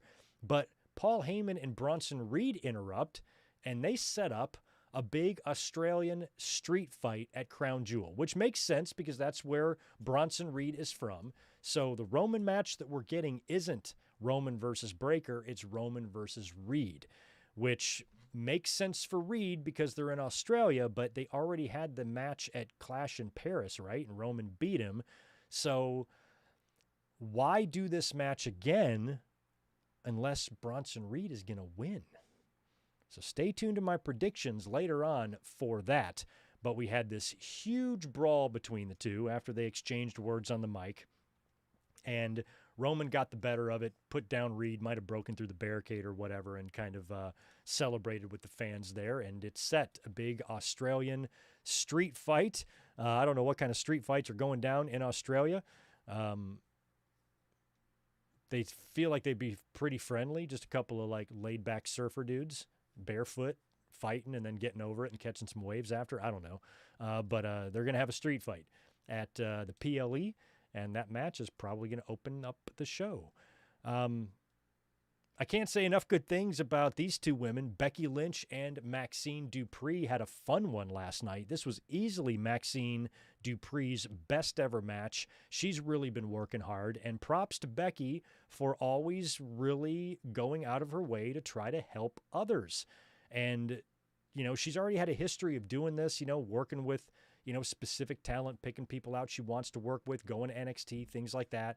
And, Maxine is, kind of one of her latest ones here. And she put the title on the line, I believe, right? It was Becky Lynch defending her Intercontinental title last night against Maxine Dupree. And it was a good match. You can see how Maxine is improving.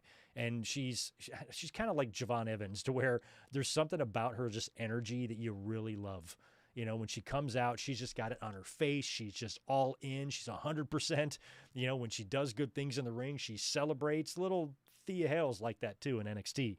But Maxine has got really, really amazing energy and really seems to care. Like sometimes when you're watching people work, you can tell that they've got the concentration on their face going through their moves. But Maxine feels like her character is actually who she is.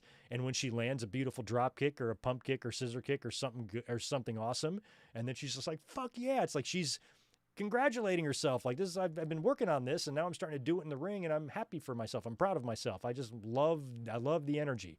And the match was really good here between the two. And Becky, kind of gets the upper hand and is toying with Maxine a little bit, and she goes out and starts standing over by the announce table or on the announce table talking all kinds of shit as Maxine is laid out on the outside of the ring, and the referee is counting.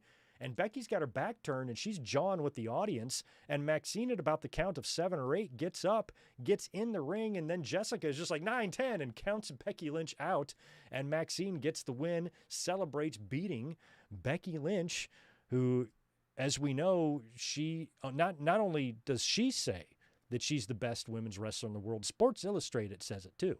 So Maxine beating her is a huge deal. That probably, if that wasn't a title match, this will definitely set one up. And I don't think they're going to add that to Crown Jewel or anything like that, but I'm thinking that Maxine will probably get a rematch out of this. Don't know. I doubt she'd win the title, but a match like this is a fun one for her to win, and I really, really enjoyed that. Wouldn't be surprised if they run that back in Perth next Monday, because Monday's Raw will also be in Australia. So wouldn't be surprised if Becky defends the title against Maxine. And you know what? It's even possible that match is already announced, and I don't even know. But feels like that's coming up pretty quick. Roxanne Perez got a win over Lyra Valkyria last night. So more of this shit with Lyra and Bayley. I'm not as intrigued with this Bayley stuff as I was hoping I would be when we started into it, because I love the voices she's hearing. I mean, I still like it. I still think there's hope for this, but I'm not as interested in it as I thought I was going to be. And Bayley being out there caused a huge distraction, because that forced Lyra to go out there and get involved. And that allowed, I think, Roxanne, when she hit Pop Rocks on her and got the win. And then Bayley, right after the loss, is in the ring grabbing Lyra. Come on, let's go get him. She's very obsessed with going and getting him. So she's going through these transformations during these matches and during these segments, to where she kind of flips a switch and she becomes very intense, very motivated, very driven, and wants to kill bitches. So the saga continues with Bayley. We'll see where it goes. After that, it was time for a CM Punk promo. I don't have a... Oh, yeah, I do. It's just up here. So anyway, we're going to kind of talk about... No, we're not. We're going to... Excuse me. Switching up the order here. We're not going to talk about the Punk promo, because I'm going to wait and talk about the Punk promo when we talk about the main event. That way we don't have to talk about the promo and then go back to that whole situation and talk about the main event. Instead, we're going to talk about the next match that we got, which was Kairi Sane taking on Io Sky. So this whole thing is continuing. Like I said earlier with Okada and Takeshita, I really like this, whatever the fuck is going on here between these three, and Kairi being so conflicted about everything and really hating to be what appears to be forced to attack her friend Io Sky has been pretty fun. So Kairi and Io have a pretty fun match here. Asuka gets involved when Kairi kind of goes into the pinning combination. I don't know what it's called. You kind of bend over backwards and pin the legs down. And Kairi's arms are now under the bottom rope. Asuka grabs him and holds him down. Referee Jessica doesn't see shit, of course, and counts 1, 2, 3. And Kairi, with the help of Asuka, steals a match from Io Sky. After the match, the Kabukis take out Io Sky and hits that beautiful, it's almost like a demolition elbow, only it's with an insane elbow from Kairi Sane. And spectacular. And Kairi just still very, very conflicted, doesn't like what's going on, but I don't know why she doesn't have the courage to stand up to Asuka. I don't know what the hold she has over her is. Kairi is an established talent who's good and tough, and I don't understand why she is so at the mercy of Asuka. And I don't know where Rhea Ripley was either. She wasn't on Raw at all, so she must have been off doing something. So she wasn't out there. Normally, you'd expect her to run out there and save Io, but that did not happen. And Io Sky, of course, and Ripley are teaming up at the PLE to take on the Kabukis, and I don't think it's going to be too difficult to know who's going to win that match. After that, we had a little six-man action here. It was AJ Styles, Dragon Lee, and Penta taking on the Judgment Day. During the match, Rusev, who got a win stolen from him last week for the Intercontinental title, he comes out for Dom, and Dom grabs his belts and just runs away. And then Rusev is still chasing Dom, and in comes Penta to try to kick Dominic. Dominic ducks. He kicks Rusev instead. Penta doesn't seem to mind. Dominic is able to escape, and then AJ Styles singles out JD McDonough in the ring, hits him with the Styles Clash, and rolls him over for the win and gets the win for his team. After the match, AJ Styles gets on the announce table with the microphone and cuts a quick promo on John Cena and says that he and Cena will leave it all in the ring at Crown Jewel, and then does the Cena salute. So that's going to be a fun match. I'm excited to see John Cena and AJ Styles one last time. I think it's going to be, I don't know who's going to win that. I feel like John Cena is going to win it because AJ's about to retire too, so there's no real reason, oh, AJ should win because he's going to get a shot at the title or something. Like, AJ's wrapping it up. So John Cena, I think AJ doing the honors for John Cena. I think both guys are probably going to insist that they lose to the other, but I think Cena's the guy who probably needs to win here, and I think he will. And I think him and AJ are going to have a nice little kind of embrace and handshake and respect at the end of the match, and it's going to be a nice moment for the fans. So looking forward to that one. And even though we haven't got much of a build for this, it's still a match that I'm really looking forward to. So AJ, you can tell that he's going to bring it at Crown Jewel, and excited to see that one. And that leaves us now with the main event. Like I said earlier, this was all set up in a CM Punk promo earlier on in the night. So Punk is out. This is his first match back, or I'm sorry, his first night back in a couple of weeks. And he's interrupted by LA Knight. So the two of them exchange words, and then they're interrupted by Jey Uso. And there's a lot of arguing going on. And Jimmy comes out to get involved in this. And of course, you know, Jey never got his rematch for the world title. Punk wants a shot. LA Knight, of course, wants a shot. Jimmy is out there.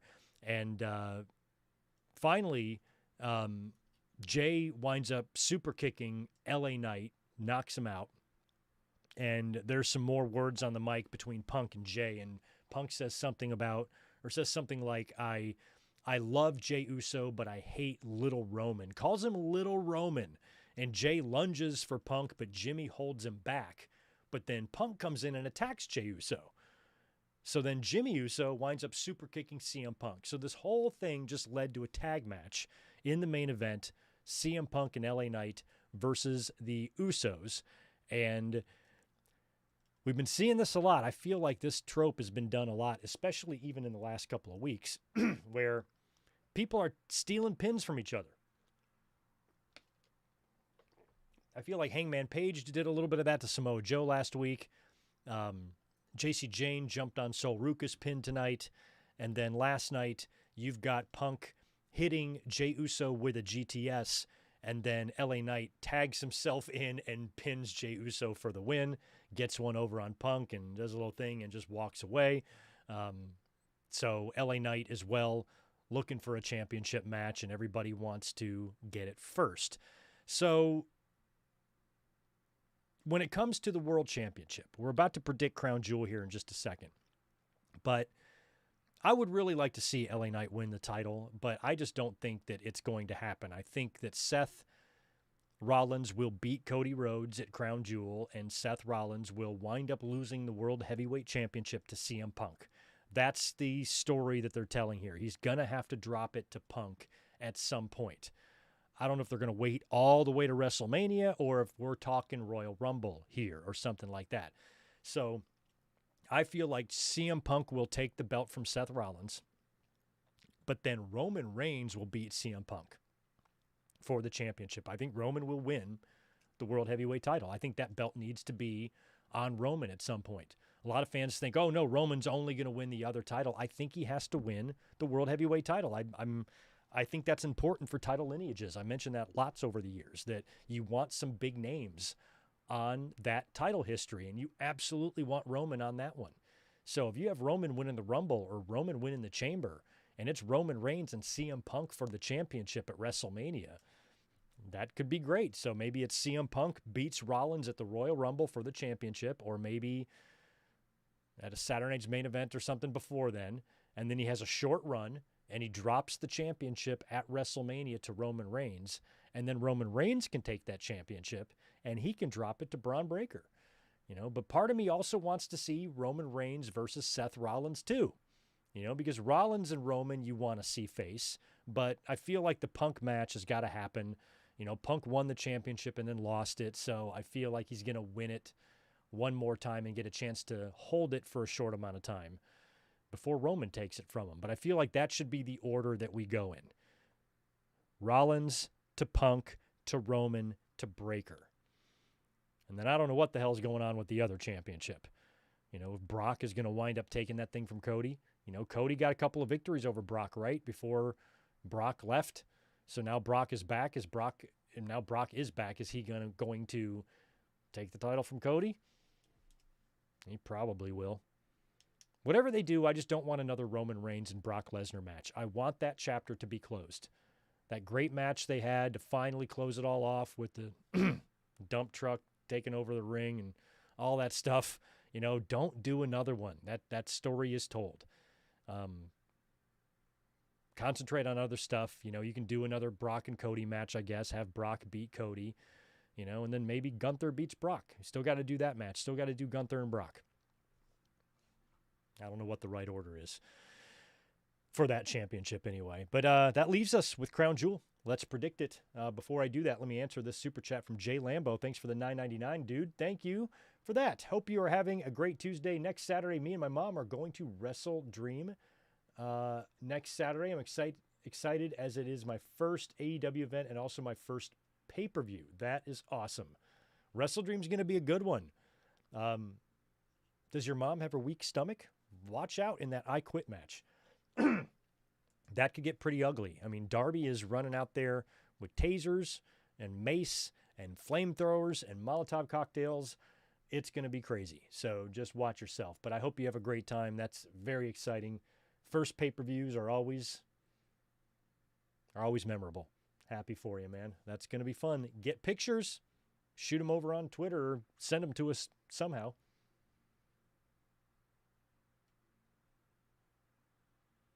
Yes, Max, that is true. You have to consider Sami Zayn. But Sami, I think also, though, he's on SmackDown now with that United States title. I'm hoping that it's the WWE title, not the World Heavyweight title that he goes after. I mean, I think that would be a bigger win for him. I mean, right now, what he's doing with that U.S. title, he's having the best match on SmackDown every week. Fans still really like Sami. And at this point, with the world title scene over on Raw being crowded and not a whole lot going on with the WWE title scene because they're probably on the verge of a Cody and Randy Orton feud, I suppose. But what else? That's only going to last for, the rest of this year. What if it's Cody and Sami for the championship at WrestleMania and Cody beats him? And Sami beats Cody. I'd be fine with that. So it might be the other championship that Sami winds up getting if he does win a world championship, which it feels like that's the story they're trying to tell. But now, I don't know if they want to try to ride the Sami wave another year to where they can get to WrestleMania in Saudi Arabia next year, but Royal Rumble is going to be in Saudi Arabia. So that would be a great match for him to win right there in Saudi, and then he goes into WrestleMania, and you would think that, hypothetically, if Sami Zayn won the Royal Rumble in Saudi Arabia, last year was an anomaly. I don't know what the fuck was going on there, but I've always said that if you win the Royal Rumble, the champion you are going to challenge is whoever has the Cody belt or whoever has the WWE Championship. That's the challenger you should go after, or that's the champion you should go after as the challenger. And last year it was Jey Uso picking Gunther. So, I guess, I'm all for trying to elevate championships and make them feel as important. But I think we all know what the big prize is. And if everything over on the world title scene is kind of covered right now with Rollins and Punk and Roman, then Sami should go after the big one. You know, Sami Zayn winning the Royal Rumble in Saudi Arabia. And then the next Friday on SmackDown, he comes out and he says, Cody, I'm going after you. I choose you. And then you're fine. And then Roman Reigns can win the Elimination Chamber and challenge CM Punk at WrestleMania. That's how I'd do it. I'd keep, at this point, if Sami's going to win a world title, it should be the Cody belt. I think things are covered over on Raw. Exactly, Zane G. Give Zayn the Daniel Bryan treatment. Give him something like that. That would be tremendous. All right, let's predict Crown Jewel. I got to say, this isn't too hard to predict. I feel confident that I can get all 5 of these matches correct. Let's start with the match that will undoubtedly open the show. In a street fight, an Australian street fight, it's Roman Reigns versus Bronson Reed. Roman already beat Reed at Clash in Paris, right? And that was a straight-up match. This is a stipulation match. This is a street fight. Bronson Reed is not only in his home country, in front of fans that could very well be behind him, but he's also in a faction. One of the members of his faction happens to be an absolute rampaging beast by the name of Braun Breaker. If you're going to beat Roman in any type of match, this is the type of match you do it in, when there's no disqualification, when you can have all sorts of interference, when you can do shit to Roman, you can bury him under a mountain of debris and pin him. You know, these are the type of matches where you can have someone lose and still have them protected. So I'm going to go Bronson Reed to beat Roman Reigns here. I think it does way more for Bronson Reed than it does for Roman Reigns to win. You can just book this in a way where Breaker comes out there and costs Roman the match or something, or helps Reed win. And then you book Roman and Breaker. And I said the first time Roman and Breaker face each other, especially if it's here at the tail end of 2025, Roman needs to win that one, so Roman can get his revenge. You get a win for Bronson Reed, big win for him over Roman Reigns, huge, massive win over Roman Reigns. But then you can turn right around and have Roman beat Breaker, the man who helped Bronson Reed get the win. And then down the road, after Roman is champion, that's when you book the title match between Roman and Breaker beats Roman for the title. But Roman has to win the first one. Roman wins first, Breaker wins later. So I would have Reed win here. Win the street fight. I got to say, if Roman wins, I would be disappointed. At Clash in Paris, I predicted Roman to win. I said, he's going to win this one. I think I did anyway. But this is different. This is one where I think Reed should win. It's Roman, though, and WWE is weird with Roman. So even if you might feel like you are presented with a match where, oh, this is a perfect match for him to lose, WWE is still stupid. Don't forget that. It's a very important fact. So a bunch of fucking idiots back there. So I don't trust them to do the right thing. But I think in this match, the right thing would be for Bronson Reed to get the win. It would be huge for him. It would be huge for the faction. And you can book it in such a way where you can protect Roman. Just stack the deck against him. Hell, even if you want to debut a new member of the Vision to help out with this, to where it's Breaker and another dude. So it's Breaker, Reed, and some other dude beating the hell out of Roman and putting him down, and then holding him down while Bronson hits 48 tsunamis and beats Roman. Like, that's what you do. So that's what I think they should do. Bronson Reed over Roman Reigns. That's my prediction. All right, Rhea Ripley and Io Sky, they're taking on the Kabukis. This one is not hard to figure out. Rhea Ripley and Io Sky absolutely will get the win here. They have to. I'd be surprised if they didn't.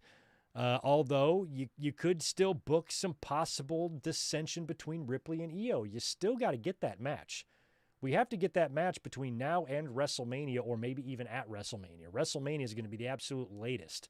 I think we would get that final Rhea Ripley and Io Sky match where Ripley finally beats her. I feel like it would come way before that. So if you want to start building to that happening, then you could book some dissension here between the two and have the Kabukis get the win. But I feel like Rhea and Io will probably stay on the same page for a little while longer because we have War Games coming up. So they might be involved in War Games. So they'll probably remain on the same page for the time being. Plus, it's in Australia. And I was expecting Rhea Ripley and Io Sky to go one-on-one with Ripley beating her for the championship. That's what I had on my radar about a month ago until things drastically changed. But Rhea Ripley and Io Sky, I've got winning this match. I can't really see it going any other way. All right, we got these big, stupid crown jewel matches. It's going to be Stephanie Vaquer, WWE Women's World Champion, going up against Tiffany Stratton, WWE Women's Champion. And this is for the crown jewel title, which is the big, ugly, obnoxious green belt and a ring. Yay, a ring. So they get a ring too. And I got Stephanie in this one. I like Tiffany Stratton. WWE likes Tiffany Stratton. But she's had a healthy run with the championship. She's won some big, big matches. I think Stephanie Vaquer is headed for big things, and I would love to see Stephanie and Rhea Ripley at WrestleMania. I think that would be awesome if they got to that. And she needs to win this one, I believe. So I'm going to pick Stephanie Vaquer to beat Tiffany Stratton. I think it's going to be a great match. The two of them are set to team up, right, this coming Friday, also in Australia, against Chelsea and who? Chelsea and Alba? Was that who it was? They're facing somebody. Anyway, they're teaming up on Friday. So we'll probably see some dissension there, something to add a little bit of heat or a little bit of extra competition to this match. But at the end of the day, I got to go Stephanie Vaquer to beat Tiffany Stratton. I think she should, and I think she will win the big, ugly green thing. Jonathan Cena versus AJ Styles. I got to go Cena. You know, you consider everything, you know, the face of TNA versus the face of WWE, a great rivalry that we got nearly 10 years ago, about 9 years ago, 8 years ago when AJ Styles came in, and him and John Cena had a couple of different stints there where they traded some victories and John Cena even beat him for the title. And that's when it was the AJ Styles program and the feuds that they had that made me start to realize that fans were coming around, because I remember I've helped correct my history here, but the first time they faced, I think AJ got the win, right? Or maybe I forgot how it went. But all I know is they eventually got to a match where AJ was champion, right? And he dropped the belt to Cena. And I remember when that happened thinking that, you know, in another universe or a couple of years earlier, the fans would have lost their mind over John Cena beating AJ Styles. But since these guys had some matches already and AJ Styles had gotten some wins and the matches were good, and plus John Cena now is starting to head towards the twilight of his career, fans were just starting a little bit to lighten up on him. And I remember when he won that match against indie darling AJ Styles, the fans didn't freak out. It's like they accepted it and they understood why it happened and weren't even that pissed. And I was like, they're coming around. I think that rivalry really marked, I should say, the beginning of the fans' opinion of John Cena starting to change. The rage and the hate and the anger was finally starting to subside a little bit.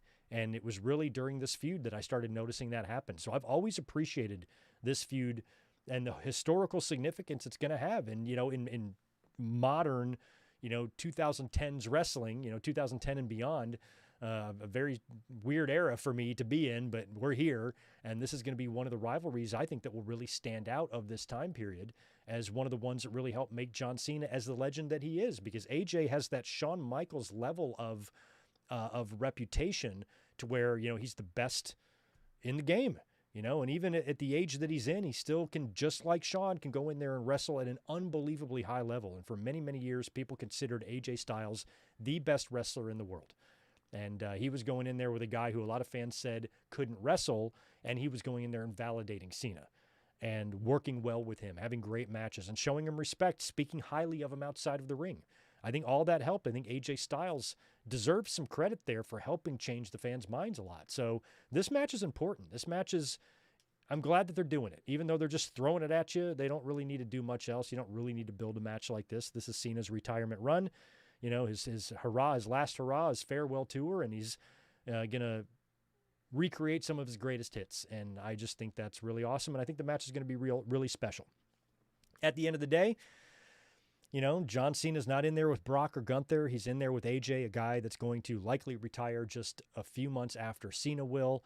So I think John Cena has to win this match. John Cena, even though these two had a great rivalry and they had a good back and forth, overall, I think John Cena is the greater level star between the two, and he needs to go over here. So I'm going to pick John Cena in what I hope is a really good match. I hope that they bring it. I hope the match doesn't shit the bed, because every other match we've seen between these guys has been spectacular. So I think this will be really good. Both these guys are up there in age, but they are pros in every sense of the word. And this is truly what the word main event was meant for, was for these guys. But it's probably not going to be the main event, because we likely know what will be. But I'd be fine if it was. But I think it's going to go on second to last here if I had to guess. Or maybe it'll go third before both of the Crown Jewel matches and they'll close. I don't know. But if AJ and Cena did close, I would be fine with that. But how can you not close with your two world champs? So I'm going to go John Cena to defeat AJ Styles, because that's what I think needs to happen. But I think the match is going to be great. I think the match is going to be fun. It's going to be special. And the two are going to share a nice moment at the end of the match, and Cena should share a nice moment in front of the Perth audience as well. And that leaves us with what I think will be the main event: World Champion Seth Rollins taking on WWE World Champion Cody Rhodes for the Crown Jewel Championship. Now, I've said time and time again that there's nothing on planet Earth that I care about less than these Crown Jewel Championships. Holy shit, you couldn't pay me to care. I do not care. They are useless. They are meaningless. They mean nothing. Fuck them.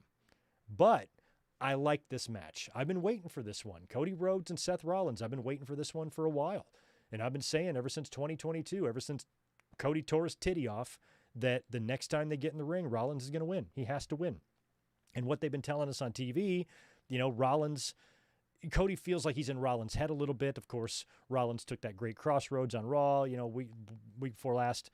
And he's questioning what is going to happen to him if he loses. And on Monday, last night, he was talking to Heyman. He says, "What if Cody beats me? What does that mean?" And Heyman was real vague about it, you know, but he did say, you know, he goes, "You will lose, you know, the trust of Bronson and Breakker, and you will lose their trust and your vision.